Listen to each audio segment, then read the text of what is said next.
If you are a public school teacher or an aspiring public school teacher, this video is for you.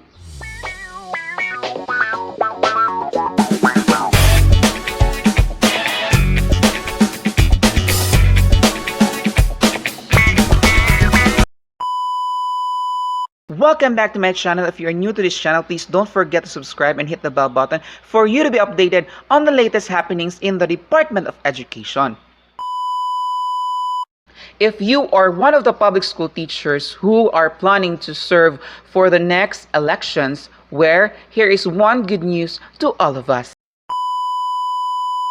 The Commission on Elections is willing to work with the Department of Education on higher pay for 2022 poll workers. In a statement, DepEd Secretary Leonor Briones, who wrote a letter to Commission on Elections Chairperson Sheriff Abbas last February 15, stressed that teachers would be facing a difficult task of carrying out their duty while the COVID-19 pandemic still threatening public health. Teachers are one of the frontline poll personnel come election time, as they act as facilitators inside polling precincts, being chairperson and members of the Board of Election Inspectors. There are several things that DepEd is asking to ensure the safety and compensation of poll workers and teachers. According to the Department of Education supervisor official should be compensated with 7,000 pesos and the support staff 5,000 pesos in consideration of the prevailing consumer price index and inflation rate as of January 2021.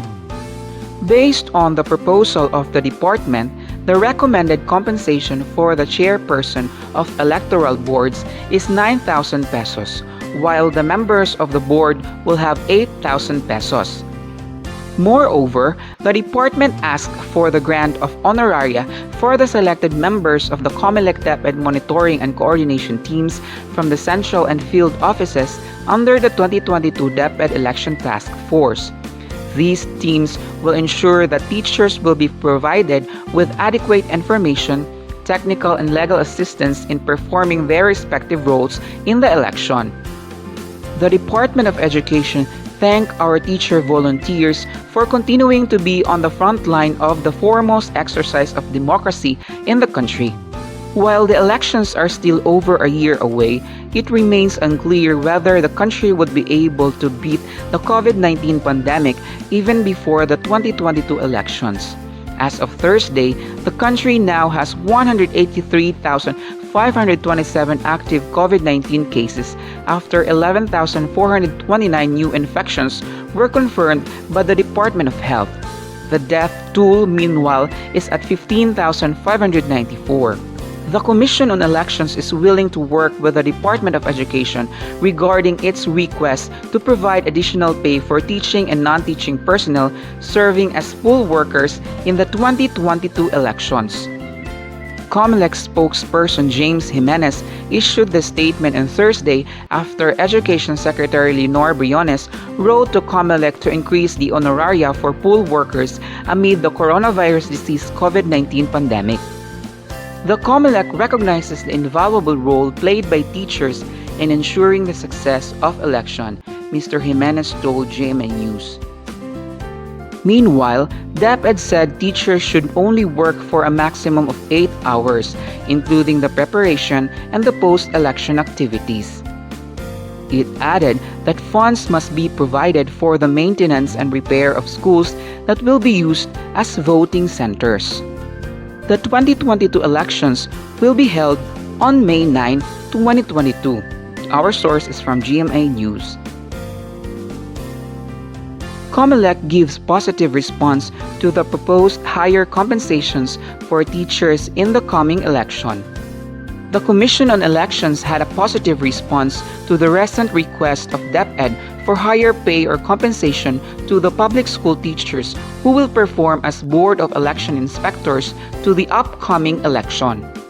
The letter request from the DepEd includes the following: compensation of 9,000 pesos for the chairperson of the BEIs, 8,000 pesos for each member, 7,000 pesos for DepEd supervisor official, and 5,000 pesos for support staff.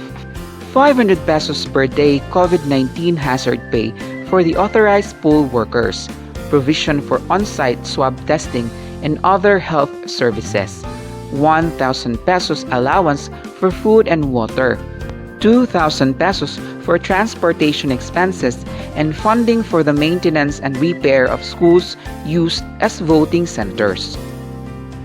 More than a year ahead of the 2022 polls, Senator Win Gatchalian pushes anew for tax exemption on the honoraria, travel allowance, and other benefits granted to poll workers, especially the teachers, officials, and personnel of the Department of Education. Senate Bill number 1193, which Gatchalian filed in 2019, seeks to further amend Section 32 of Republic Act number 8424 or the National Internal Revenue Code of 1997 as amended so that poll workers can receive the full amount of their honoraria, travel allowance, and other benefits. The proposed measure also seeks to exclude poll workers' honoraria and allowances from gross income. A 5% tax is currently imposed on poll workers' election honoraria. While teachers and other DepEd personnel are working hard to ensure learning continuity amid the COVID-19 pandemic, Gatchalian also hailed their roles to ensure smooth, orderly, and credible elections. He added that they bear the brunt of election violence, especially in areas considered as high risk. During the 2019 midterm elections, some 531,307 teachers, officials, and personnel were mobilized to 36,830 poll centers. Under the Election Service Reform Act or Republic Act number 10756, the chairpersons of electoral boards are each entitled to receive 6,000 pesos. Members of electoral boards receive 5,000 pesos each. Department of Education supervisor officials receive 4,000 pesos each, while supports staff receive 2,000 pesos each only. Gatchalian also pointed out that poll workers' honoraria and allowances are subject to income tax if their annual taxable income exceeds the 250,000 pesos threshold under the Tax Reform for Acceleration and Inclusion or the TRAIN law. Those earning below 250,000 pesos have to submit a declaration of tax exemptions. Thank you so much for watching. I hope this video helped you in one way or another. And if you like this video, please give it a massive thumbs up and don't forget to subscribe and hit the bell button for you to be updated on my next upload. This is Teacher Cris. Thank you and stay safe.